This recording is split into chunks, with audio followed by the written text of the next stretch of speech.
this is a big family reunion for us, even though it's our first time here. See if it works. Wow, technology works. But, usually I always ask, who's been to Israel before? Who's been to Israel with us before?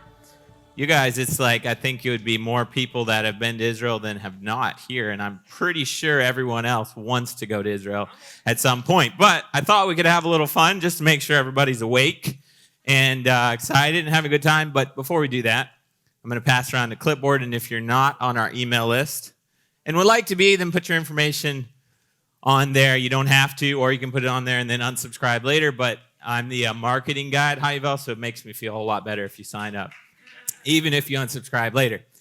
So in honor of the Torah portion, which I don't think, and actually I didn't even realize this till Miss Libby sent me an email a couple days ago that this is the Torah portion of Joshua and Caleb, and I don't think there's a better Torah portion to talk about Israel than this one. So in honor of the Torah portion, I've got the season 1 and season 2 of the Joshua and Caleb report that I'd like to give away. So if you've been to Israel before, then stand up again. You don't have to have gone with HaYovel, just to Israel. Now, if you've been to Israel twice, then stay standing. You haven't, then have a seat. If you've been to Israel 3 times, stay standing. By the way, my family can't participate in this. Although I think there might be 1 or 2 of you that even could have beat us at how many times we've been to Israel. If you've been to Israel 4 times, stay standing. Been to Israel 5 times. We're getting down to it. 6 times. Wow. 7 times to Israel. I have a feeling of who might win here in a second. Been to Israel 8 times. 9 times. Wow. I don't know if I've ever been to a congregation that is this zealous about Israel. Have you been to Israel 10 times? 11 times? Wow, when you get this high, then it's all the same. Because once you hit 10 times, then you don't ever stop going. What were we at? 12 times? You've been to Israel 12 times? I think Miss Margaret's lost count. She's probably 13 times to Israel? 14 times? 15? Wow. 16? 17? Wow. 18? 19? Oh, wow. That was... Okay. If you're watching, I'm going to have to talk about this. 19 times to Israel. I've lost count of how many times I've been, but you may have actually beat me. Those are the first 2 seasons of the Joshua and Caleb report, which are stories from the heartland of Israel, and maybe we'll even talk about it some more on Monday. But we have over, I think, 35 episodes now. Some of them are on DVD, some are online, and they're all stories from the biblical heartland of Israel. I think I'm going to ask you guys to keep this map up here because it's amazing. We can actually do this. But before we dive in, the story of Joshua and Caleb, it's literally the story that we're seeing today. And we actually mapped out the route a few years ago that Joshua and Caleb and the 10 spies went when they actually went in to spy out the land. And they entered the land. Let's see here. Where are we on the map? Okay, this is the biblical map, so I got to get my bearings. Okay, so we have, this would be Tel Aviv today, if you know the modern day map. We would have Jerusalem somewhere in here. And then, so the spies actually came up through Samaria, actually where they came into, thank you. They came in through Samaria. There's actually a big valley where they're growing incredible table grapes and wine grapes. They're growing grapes there. We went there and found some big, huge grapes where the spies actually probably would have been. And it says they cut down in the valley of Eshcol. Eshcol means cluster. I don't know if you knew that, but that's where they cut down that huge cluster of grapes. They went all the way up. And one of the Joshua and Caleb reports, if you can imagine, they very well could have stood on the same mountain that Abraham stood in Genesis 12. Some of you guys, I bet, have stood on Elon Moreh. But Joshua and Caleb easily could have stood with the rest of the spies in the same spot that Abraham stood in Genesis 12 and looked out over the same Tirzah Valley, over at the Mount of Blessing and the Mount of Cursing, the valleys between to the north all the way to Mount Hermon, and they could have seen that same landscape when God told Abraham, I'm going to bless those that bless you, curse those that curse you, and in you all the families of the earth shall be blessed. We're going to get more into that here in just a second. So, I've never been somewhere where I'm speaking where I've seen my picture in so many different places. Because usually I like to show our family, but I think you guys have this picture everywhere. But HaYovel, my sister-in-law, is also with us, and I noticed her picture wasn't everywhere, but we decided that's because she's been here before, so she's not a guest anymore. So this is my family, my wife Olivia, and our 3 children, Eliza, Azriel, and Ora. And of course, HaYovel over here, who's my wife's sister. But she's been here before. But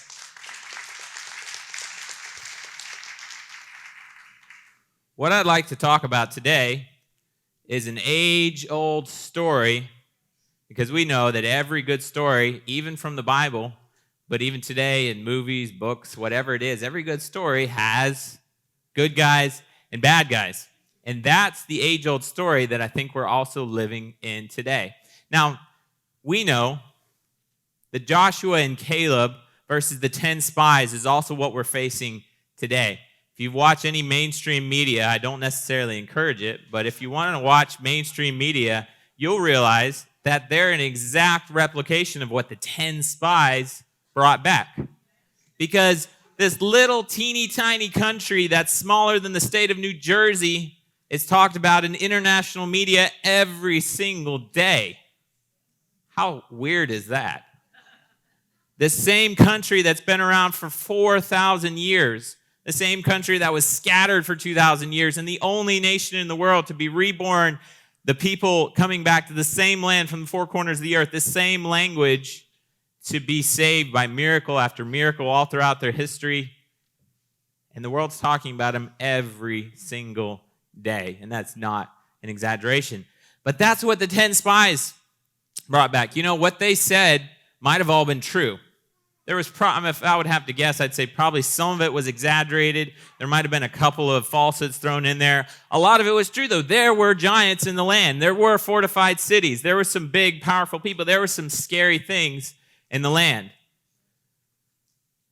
But they chose to focus on the negativity. They chose to believe the enemy. They chose to bow down and choose weakness instead of trusting in God. And we could easily do that today. If you listen to the 10 spies in the media, you could easily believe that Israel's dangerous, that the Palestinians are oppressed, that Israel's secular.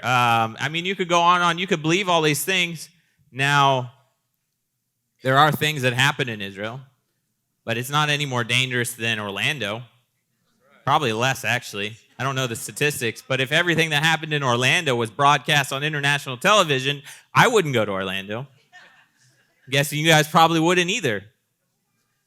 But it's choosing to believe in God, in His Word, and His Scriptures, and His promises, or it's choosing to believe in the enemy, choosing to believe the falsehoods and the exaggerations.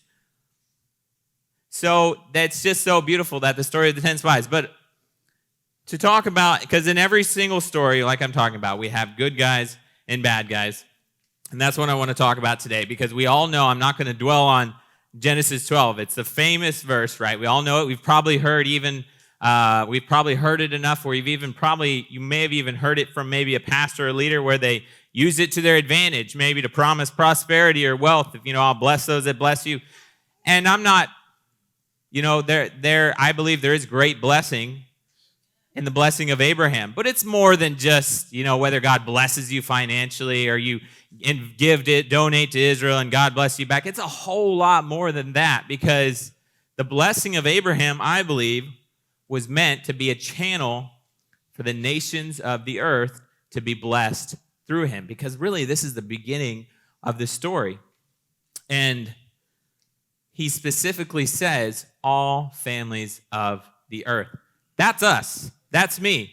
I believe we're part of the family of grafting. We're still from the nations. That's us that God was talking about to Abraham. Back in the very beginning of the story, when he made that covenant with his people, and over again throughout history, he affirmed it and reaffirmed it. It It's an everlasting. In the end of the story, he always remembers his people Israel. But in the very, very beginning, he was thinking about us. He was thinking about the nations of the world because he said, in you, all families of the earth shall be blessed. But it's our choice. It's our choice. Are we going to participate in the blessing of Abraham, or are we going to ignore it? And a lot of people today are ignoring it. But we can choose to participate in that channel that God meant for all families of the earth. So Yeshua, our Messiah, came. He made a way for us as nations to be a part of this blessing, brought us in, grafted us in. Now we're a part. We can participate in all these things. We're part of the family of God. But a few hundred years after Yeshua, Christianity decided to reject that promise, and they decided to come against those promises of God. And for 2,000 years, we had horrific persecution to the point where the early believers had the opportunity to walk hand in hand with their Jewish brothers and sisters, and they did. You guys probably know Christianity was a sect of Judaism in the early years. But after a few hundred years, things began to shift. A divide began to happen. They began to separate. And to the point where the Jewish people began to know Christianity as the enemy. For 2,000 years, they knew pogroms, crusades, inquisitions, and even the Holocaust, to them, was all done in the name of Christ, in the name of our Messiah, to the point that up until a few years ago, we were held at complete arm's length, and rightly so, because all they knew was convert or die, kiss the cross or die. And they thought anytime a Christian opened their mouth to speak to them, it was with the intention of trying to convert them, change them, steal their identity. And that's what happened, sadly, whether we believe it or not. Whether, we're different, we could say that's not us, not our forefathers, but it was done in the name of our Messiah. Yes, I don't believe Hitler was a true born-again Christian, but he professed it. And that rhetoric went out all throughout the world. 6 million people were murdered because of it.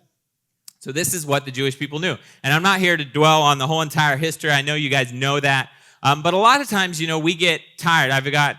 This past year, I wrote a lot about the past history and things. And I got a lot of responses. People said, can we get past this repentance talk? Why do we have to keep repenting? Why do we have to keep saying we're sorry over and over? That wasn't me. There were not true believers if they did that to the Jewish people. That wasn't my forefathers. I don't have any responsibility to repent. Well, let me ask you a question. I agree. That was not true Christianity. We're not true believers. That is not our Messiah. But if we have the opportunity to make something right that was done in our name or the name of our father or our grandfather, and God places an opportunity in front of us, why can't we do our part to make it right?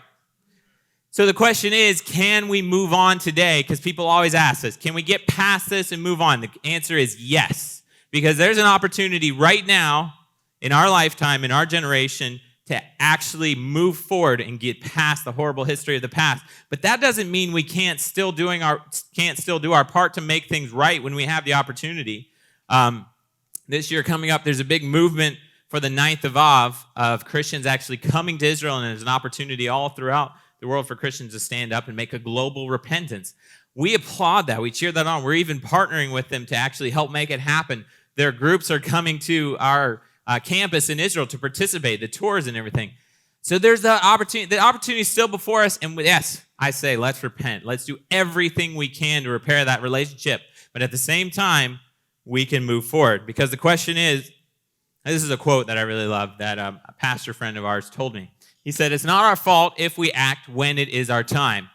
Is it our time? Yes. The time is now. Because all throughout history, even through all the horrible persecutions, there was individuals that stood up when they had the opportunity. We all know about Corrie ten Boom, right? Do you know that in 1844, her grandfather actually started a Bible study every single week for one purpose?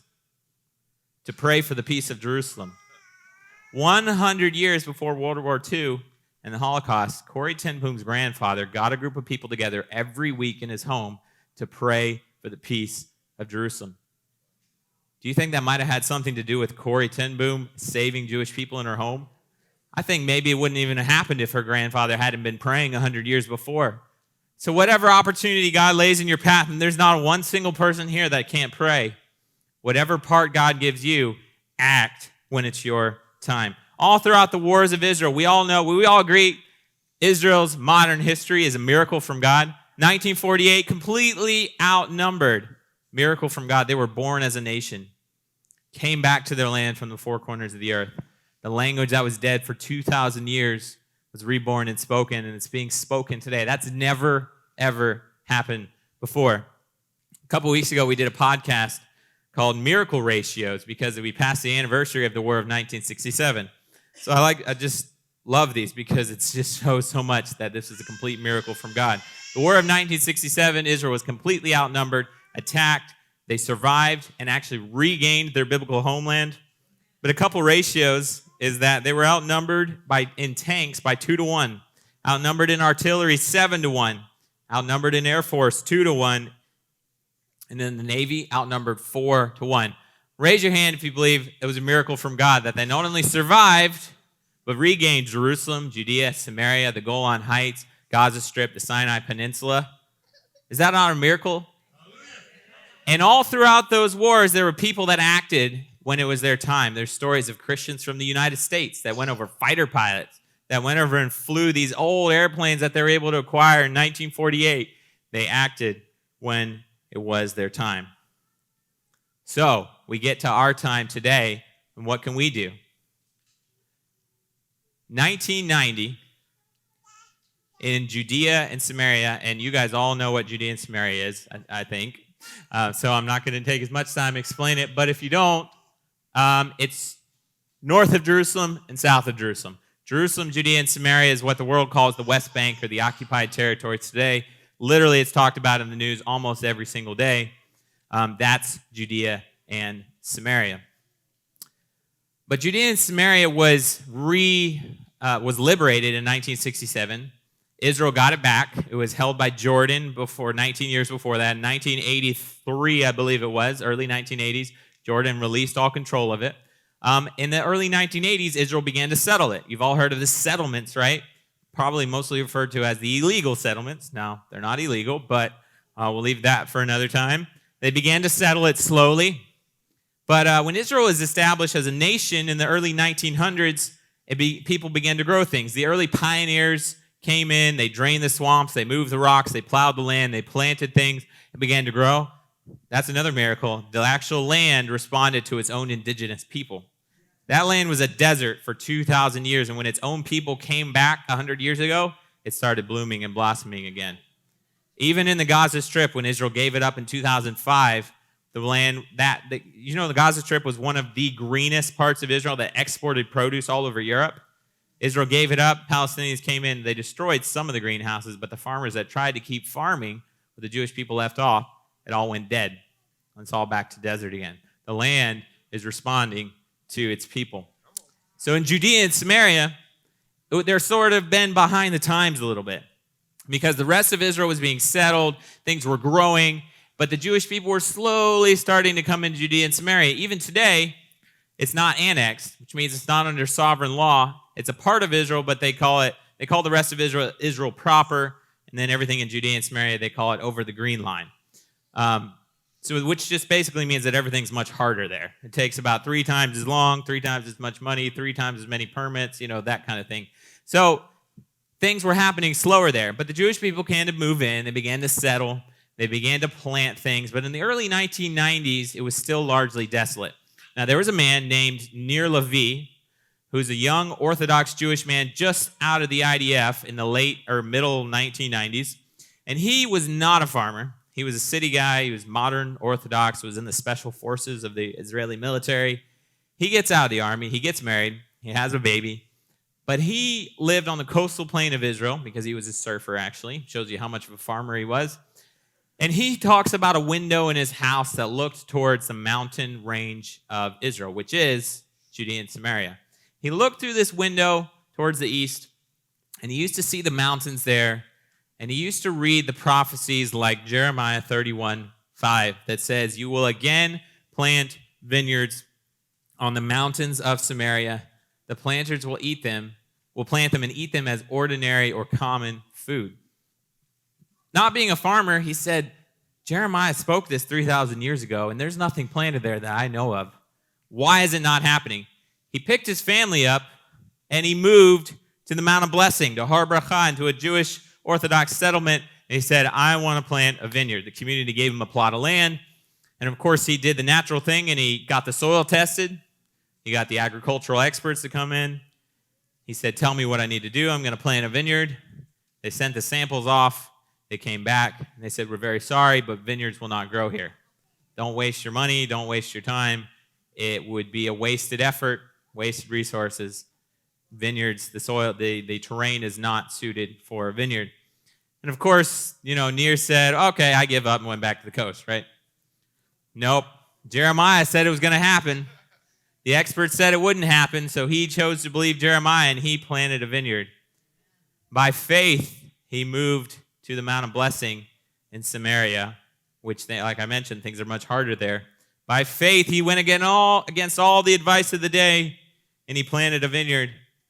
And then in the next part of our story, by faith, he actually invited the nations, which was unheard of at that time, to be a part of it.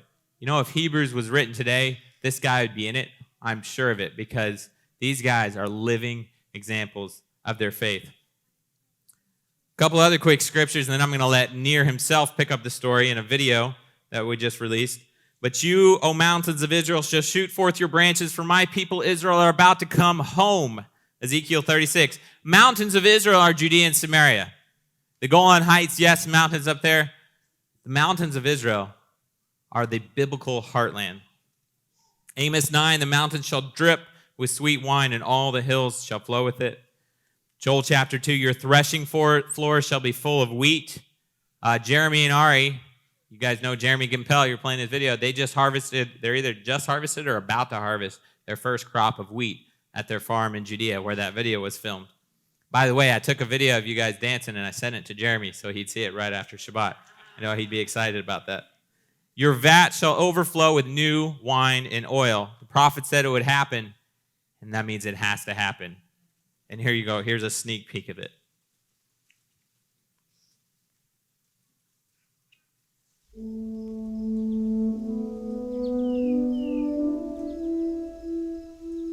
The first vineyards were planted here in 1998. Later on in 2002, when we understood that the fruit that came out after 4 years of growing, and we saw that we have very, very special grapes. And we had no clue before. 2,000 years, the land was fertile, but there was nobody to settle it with. Later on, I met Mr. Waller, Mr. Thomas Waller, and we became real good friends. We lived together for 2 years, together with the family, with the kids. We planted more vineyards together, harvested together, and it was a whole big thing. It started picking up. Tommy started bringing in people. Things happened.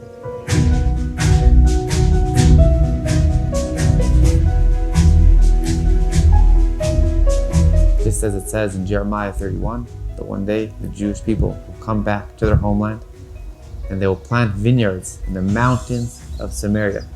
When I came to Ish Kodesh about 8 years ago, I read that verse in Jeremiah and I came here to plant this vineyard. Without the HaYovel group coming, as I just did about 2 weeks ago, and pruning the trees, and then coming the end of the summer and harvesting my grapes, would probably not be able to upkeep it. There's something great that is happening here. HaYovel is taking a big piece of it. The fact that Jewish people and Christian people can work together. It's amazing. When I grew up and they said, there will be a day that the nations around the world will want to come and support Israel, I laughed. I thought that's impossible. But it's happening. It's unbelievable. When I see it, I'm crying. The fact that we came back here, okay, but why? Somebody that lives so far away, thousands of kilometers from here, would like to support, would like to be with us, that we will work together, I think this is the biggest miracle that God gave us in the last 20, 30 years.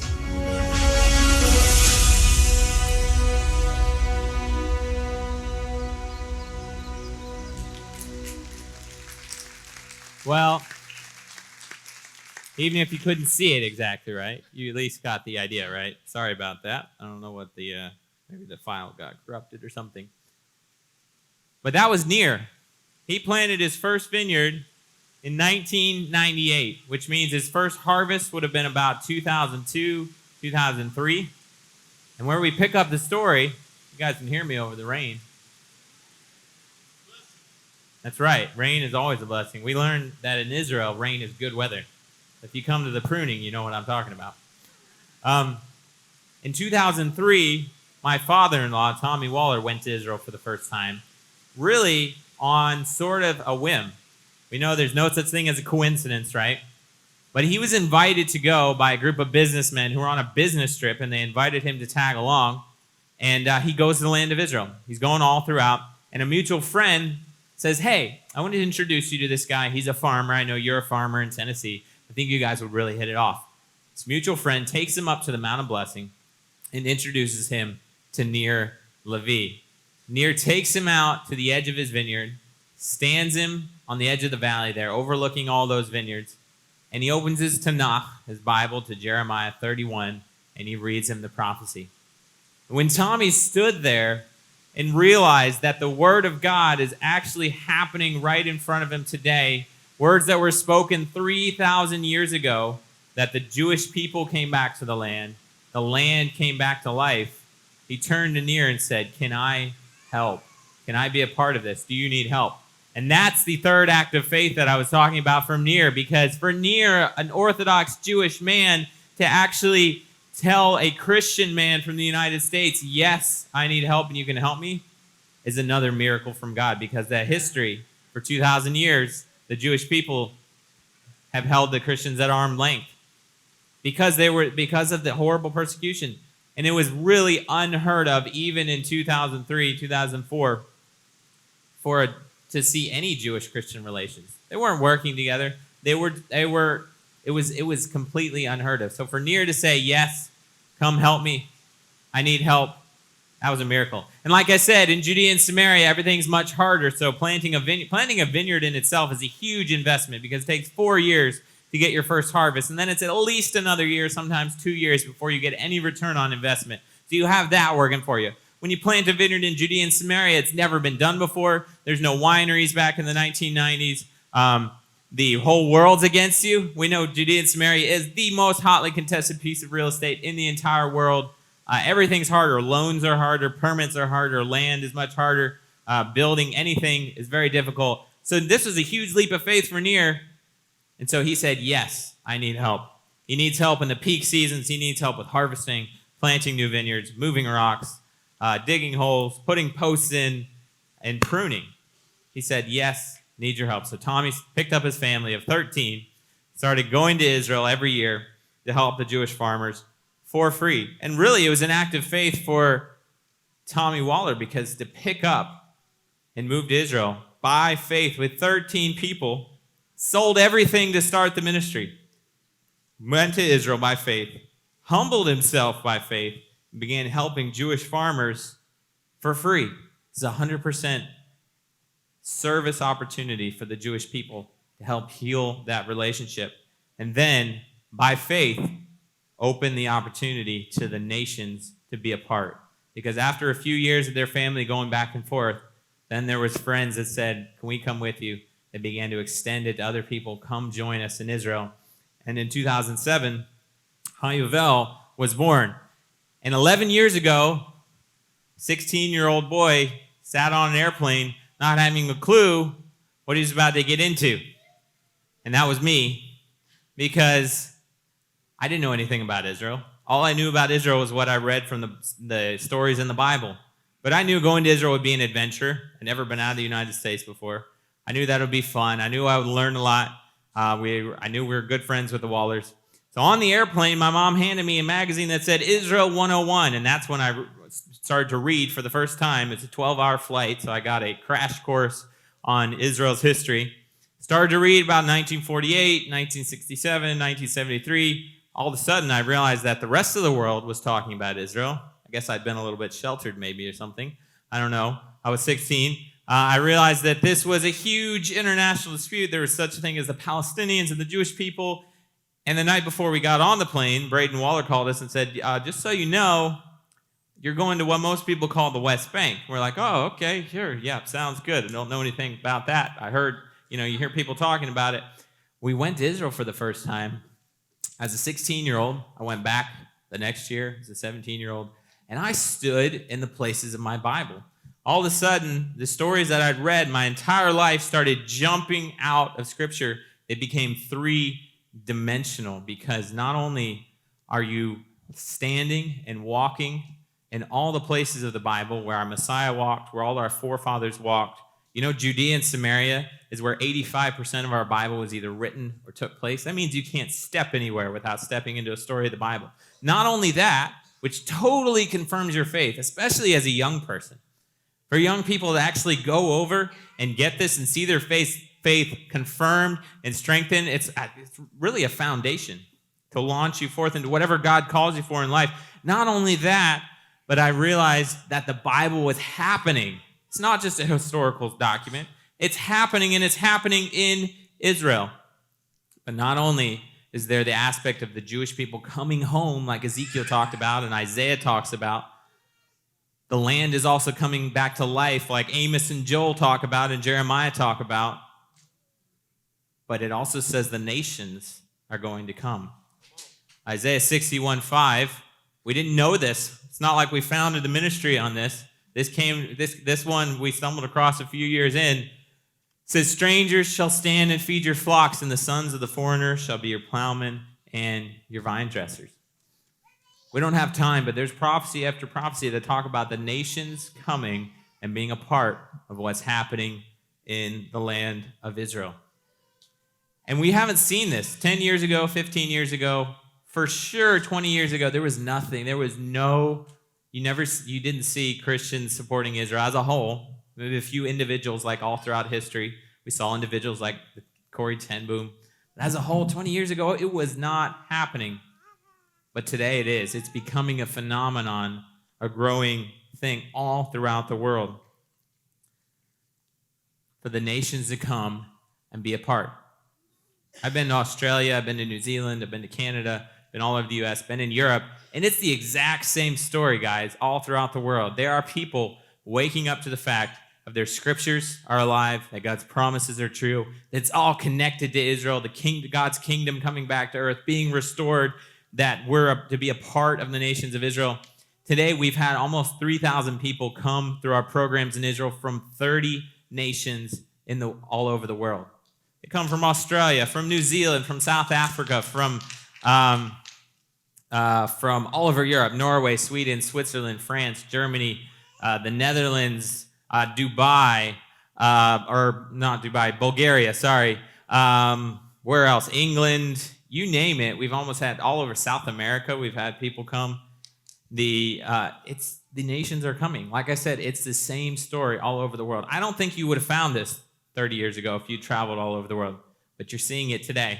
Everywhere we go, people want to be a part of what God's doing in the nation of Israel to connect the rest of the nations of the world to what's happening there, because the blessing of Abraham, I truly believe 4,000 years ago that was spoken, is a channel for the nations to engage in the restoration of God's kingdom back to Israel.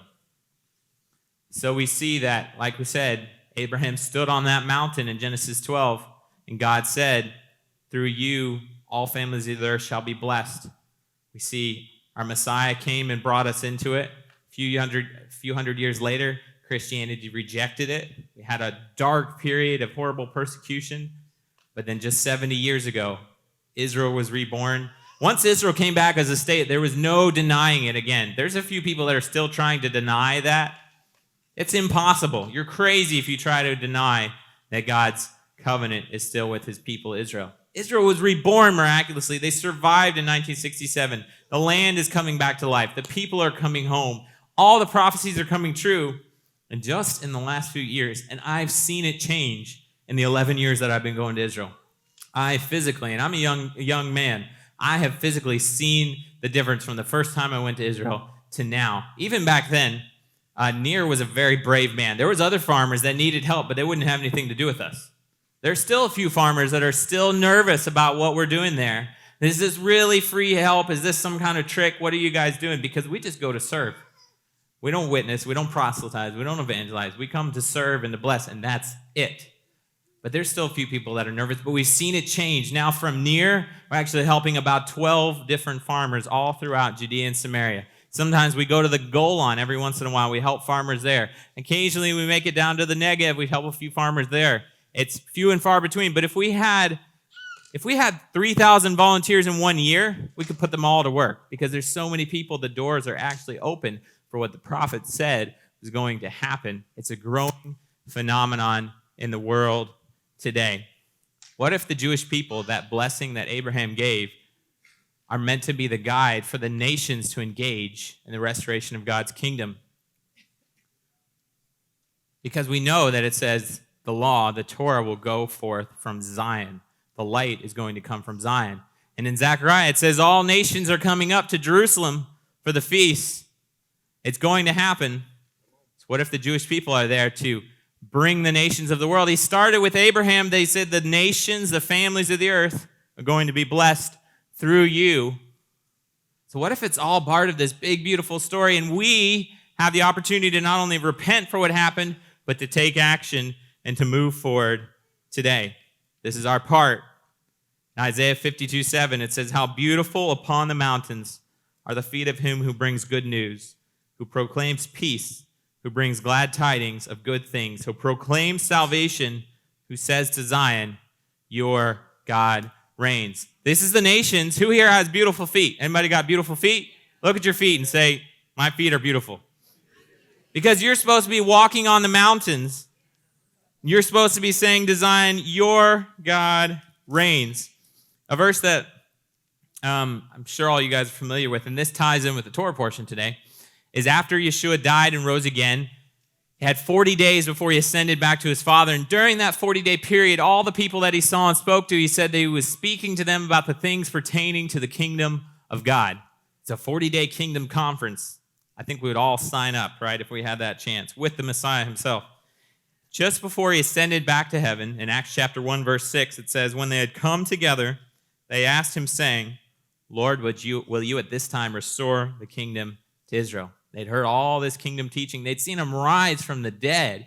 Now they said, is now the time. And he said, it's not for you to know times or seasons which the Father has put in his own authority, but you shall receive power when the Holy Spirit has come upon you, and you'll be witnesses to me in Jerusalem and in all Judea and Samaria and to the ends of the earth. This is part of the Great Commission.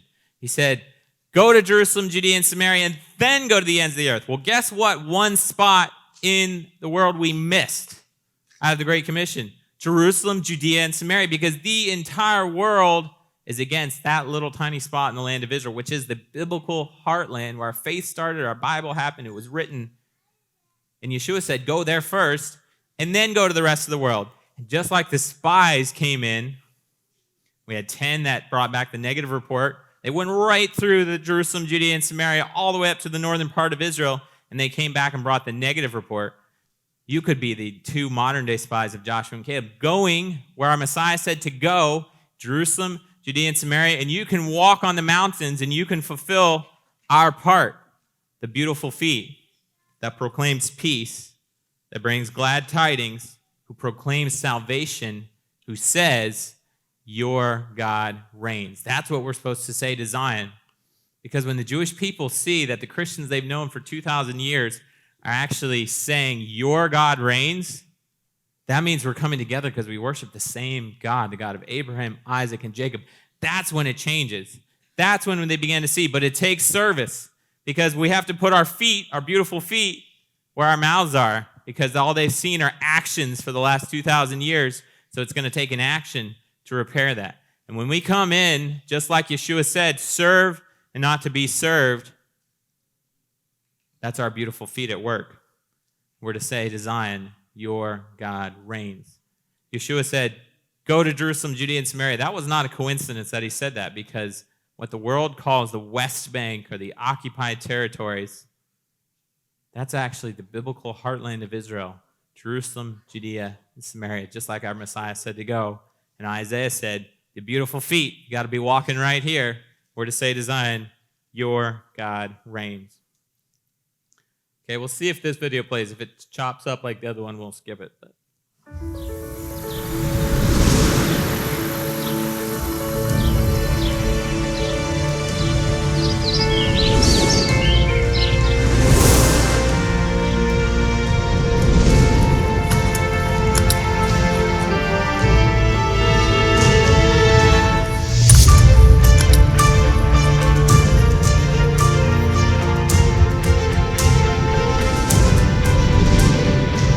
You shall yet plant vines on the mountains of Samaria.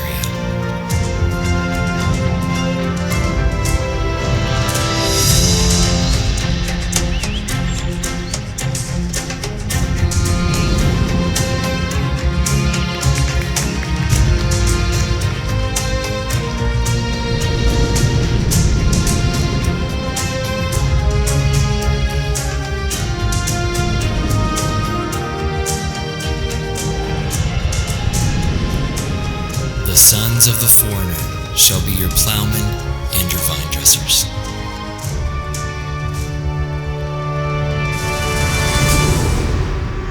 For behold, the days are coming, says the Lord, that I will bring back from captivity my people Israel and Judah. I will cause them to return to the land that I gave to their fathers.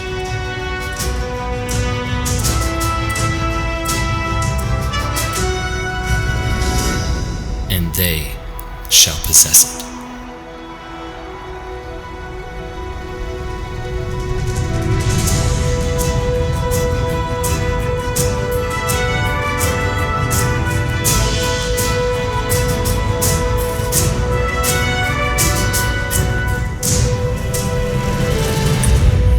I will plant them in their land, and no longer shall they be pulled up from the land that I have given them, says the Lord.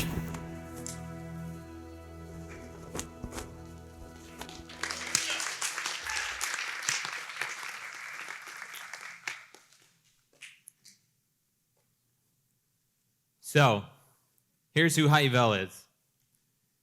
As the world stands against Israel, HaYovel enables Christians to make a world-changing impact by coming to Israel and volunteering on farms in the biblical heartland, fulfilling prophecy, healing Jewish-Christian relations, and experiencing the Bible and our faith in a three-dimensional way that will confirm your faith and transform your relationship with God. It happened to me. I think my wife and my sister-in-law could tell you it happened to them. How many of you could say it happened to you? You've been to Israel. You've seen your faith lived out. You've lived it. You've been a part of prophecy. You've been a part of actually healing those relationships from 2,000 years. You've participated in the blessing of Abraham that was meant to bless all families of the earth. That's us. We have this opportunity today. Question is it our time? The answer is yes. Our time, if it's our time today and we act, that's when we can move forward. The only question is, are we going to act? Are we going to participate? And it's an amazing blessing because all of you guys are. To see all of you so zealously passionate with a vision for the restoration of God's kingdom, the vision for Israel being restored, the land being restored, the Jewish people coming back. You guys are standing. And I want to say thank you to you all for that. Thank you all that have joined us on our trips. For Beit Tehila, going to Israel like every year, I think. And I don't know, the groups always come to our campus. You guys are a blessing for investing in the land. I'm going to leave you with the 3 ways that we invite people to get involved with HaYovel. Obviously, number 1 is to serve. That's to actually physically come and take the opportunity to make a difference. And to just give you, I'll give you, since I think I got a couple more minutes, I'll give you a little outline of what the trips look like. The main seasons are the summertime, the fall, and the pruning. 3 main seasons. The next one coming up is actually July 16th. Who here's, I think Miss Libby, you're coming on that trip, right? Anybody else? Awesome. We got 2 representatives. So this is the time that we typically plant new vineyards, if they have new vineyards to be planted. We do all kinds of stuff. It's an awesome time.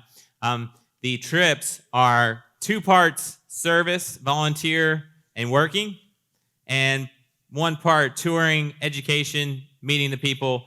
Typically get up really early in the morning, and we're either planting, if it's a summer trip, or we're harvesting in the fall. We also get to harvest most summer trips. I believe we get to harvest some. We were talking about the time of the ripe grapes. Well, that's coming up here in about a month. That's the time of the first ripe grapes. So we're doing all those things, and then we working in the mornings usually.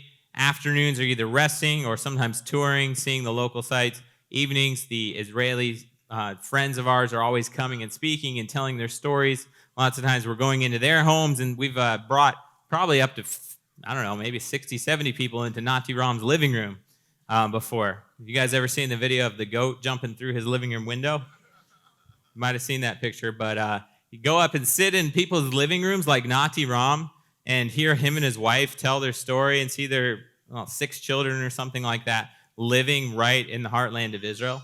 That's a connection that you will never forget. So we do things like that. We're seeing all of Jerusalem, Judea, and Samaria, where Abraham stood, where the 6 tribes stood on one mountain, 6 stood on the other mountain, Mount of Blessing, Mount of Cursing. Well, our campus is actually on the Mount of Blessing. There's a little sneak peek for you. If you come, you actually get to sleep on the Mount of Blessing. Does it get any better than that? The 12 tribes stood there, 6 on each mountain. The covenants all happen right now. The tabernacle stood at Shiloh for 369 years. Jacob had his dream in Beit Tehila, just down the road. Jerusalem's just a little further down the road. Highway 60, which is the road of the patriarchs, is what Yeshua walked.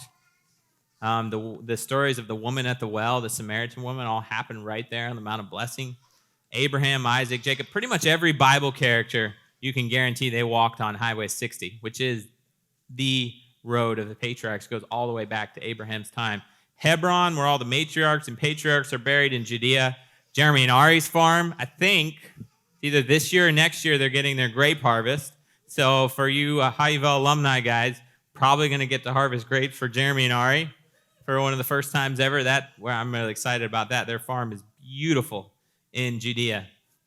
So that's a little bit of what the trip's, because it's kind of like the opportunity to serve and to bless, but also get connected to the land in a really grassroots, up close and personal way, and also get to know the people, to experience the culture and Shabbat and all the amazing, beautiful things that come with it. So there's the summer opportunity. There's the fall, which is the big, joyful, wonderful season. If you come for one of the longer trips, you celebrate Sukkot. I know you guys are all big into celebrating the feast in the land.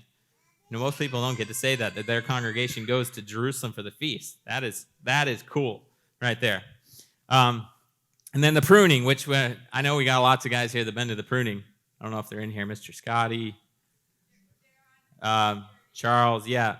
But the pruning is all men's trip, fathers, sons. It's an amazing time. You get to actually cut back the vines. You get a little pruning in yourself sometimes from John 15, those kind of things. But that is, sort of a secret amongst the guys, but some of them will tell you that they like that pruning trip better than the harvest. But don't tell anybody I said that, because it's their best kept secret. But part of it might be because we actually have girls to cook now, and it's not just guys cooking for each other.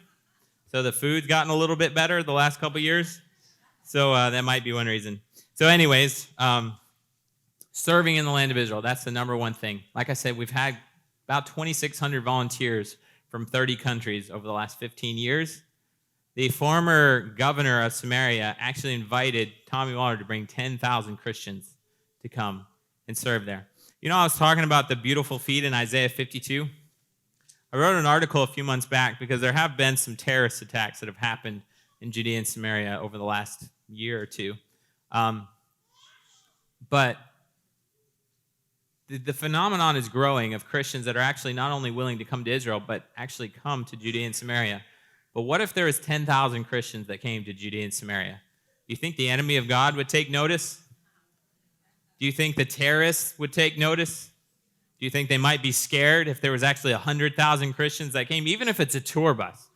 If there are tour buses up and down that road every day that are actually coming into these areas, can beautiful feet, tens of thousands of beautiful feet walking on the mountains, actually stop and be a part of stopping the terrorism that's happening there?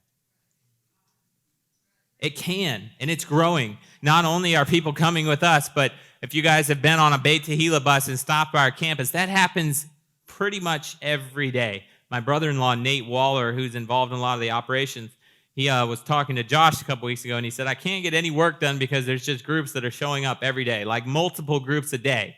And if you know Nate, speaking to groups is not something that he particularly enjoys. He'd much rather be working on the operations project. So a few of the other guys have gone over there now to actually take his part in talking to the groups, but literally every single day there's tour buses and vans and groups showing up at our campus because they've heard what God is doing. They want to come to the heartland, and we're a point there. They can come to the Mount of Blessing, see the vineyards. The agricultural experts said it couldn't happen. I know the video is a little choppy. Go on our YouTube channel or on our website and look at the aerial footage of the tens of hundreds of acres of vineyards that are planted on those mountains today, because the experts were wrong. And Jeremiah was right in what he said more than 3,000 years ago. But you can come and see it. And the more people that come and stand with God's promise to Abraham and participate, the more we're actually going to see the difference in the restoration of God's kingdom.